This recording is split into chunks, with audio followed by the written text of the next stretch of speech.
Hi there, I want to take you through a short video on some of the decision-making tools that you can use actively in your business to help improve performance. So often in business we struggle making decisions. We don't do them in a rational, reasonable way. We make decisions on the run and on the cuff. If you want to put a bit more discipline into your decision-making, the following tools will really help you to do that. And we'll just go through them pretty quickly. So really the purpose of today's little webinar is to explore different aspects of decision making and then understand how we can be more effective at that. For me, the definition of decision making is the process of selecting a course of action from among alternative scenarios. And I think that's the crux of it, is that it's about selecting a course of action. And sometimes we just need some tools, sometimes a little bit of objective analysis to help us make a better job of selecting that course of action, because there's lots of alternatives the way we can do things, and often we race to them. So let's just work through some simple decision-making tools. The first one is the PARETO rule, and it's the 80-20 rule. It really uses your gut feel and your intuition, and the PARETO rule says that 80% of your issues are caused by 20% of your people, or 20% of your clients generate 80% of your profit, those sorts of things. Now, true Pareto, it doesn't have to add up to 100. It could be 6% of your clients generate 93% of your, or 90% or 80% of your profits. It doesn't have to add up. And the way we're going to use it is to say, really, if I look at a particular issue and I think about a particular issue, what's the three things that we need to do in order to progress it, or what's the one key thing?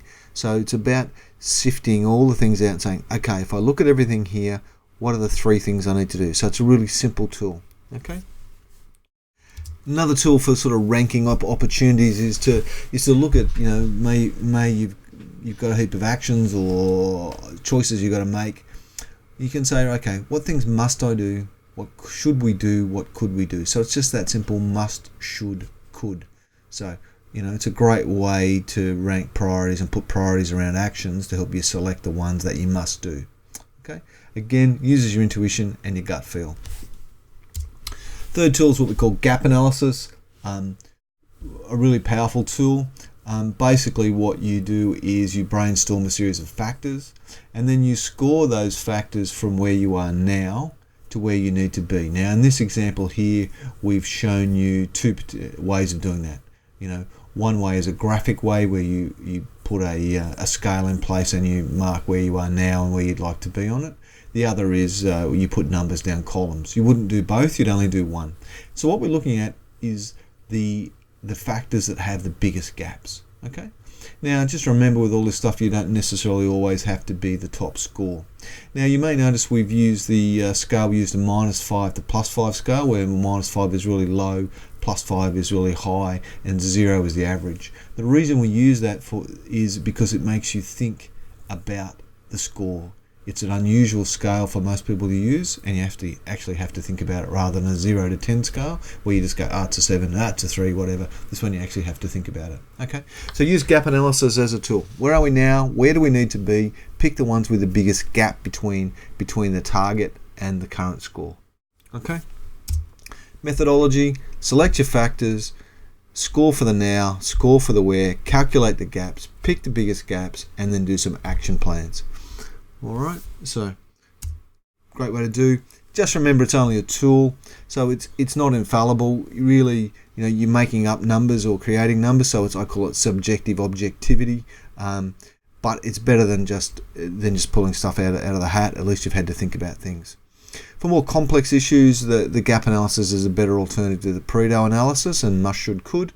And if you're not happy with the score, then work out your action plans to move your score higher. So, if you want to change the scores, that's okay, but think about why that's different.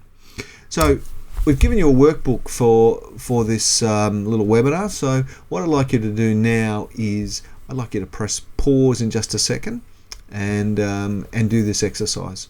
So, turn to the gap exercise. pick an issue that's critical, and the example here is, brainstorm the key factors that are critical to the performance of your current job or of your team or something else. So think of something that's relevant. If not, create something. Do the gap analysis. Think about what actions you would take, and then summarize it into a one-page plan. That would be what I'd be doing. So press pause. When you're ready to go again, press play. Okay, welcome back. I hope that that made a little bit of sense for you. It's a really powerful tool, really easy to use. A similar tool is what we call the decision matrix, and its decision matrix is good. So where you've got a range of alternatives that you want to compare. All right, so you might be comparing a series of options. Maybe it's for equipment or people. The one I use commonly is people. So when we're recruiting, I get clients to set up a decision matrix for all their people, but you may just use it to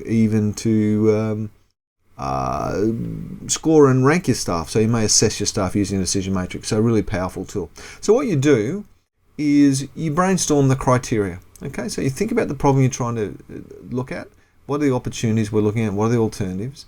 What are the key criteria that we need to use to make a decision in this space? Okay. We then come up with a weighting. So the simplest way to do that weighting is to say, all the weights need to add up to 100. Okay, so we're basically weighting everything out of 100.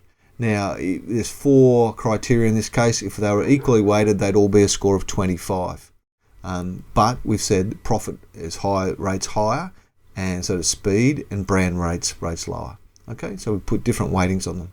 Then what you do is for each of your alternatives, you score across the row and you score out of the weighting. So for profit, we go across. For option 1, we've given it 15 out of 30. Option 2, 25 out of 30, etc. In sales, option 1 was 12 out of 25 and 15 out of 25. Okay. Now, you then simply add up your options. Add up your scores, and pick the alternative with the highest score. So the process: brainstorm your options, select your decision-making criteria, determine the appropriate weightings for each criteria, score each option by going across the rows, total the scores, and then select your top option. Okay. Now, a couple of tips. Take the time to select your decision-making criteria. So make sure you're taking plenty of time to sort out your decision-making criteria. Then spend some time on your weighting. Now, I find too many people spend too little time discussing the criteria that we're going to use to make a decision. We talk about the outcome, we talk about the scores, but we don't talk enough about the criteria. Do we have the right criteria? Then have we weighted them correctly? Because they can really cause you some challenges. So score across the rows, not down the columns. Now, if your top score is not the preferred option, then look at your criteria and your weightings. What do we have wrong here? Okay, so your gut feel is telling you it's the wrong option. Change it. Okay, so they're really some really quick, powerful tools to help you with decision making. So in summary, we've got the PARETO analysis, the 80-20 rule. Got must, should, could, which is a great tool for prioritizing thing. We've got gap analysis there, so you can do a gap analysis and the steps there, and then lastly you can do a decision matrix. So they're the great tools there. These examples and exercises in the workbook for you to complete. So take the time to work those through. Steps from here: practice, practice, practice. So these tools don't get used and aren't of any use to if you don't practice them. So take the time to use them. Even if you don't think you need to use them, because when you do want to use them for a big problem, then you'll be fluid in how you use them and everything else. If you've got any questions or any problems, happy to help out. Just give me a call or flick me an email. More than happy to help you out. All right. So I hope you have a great day. Thanks for listening. Bye.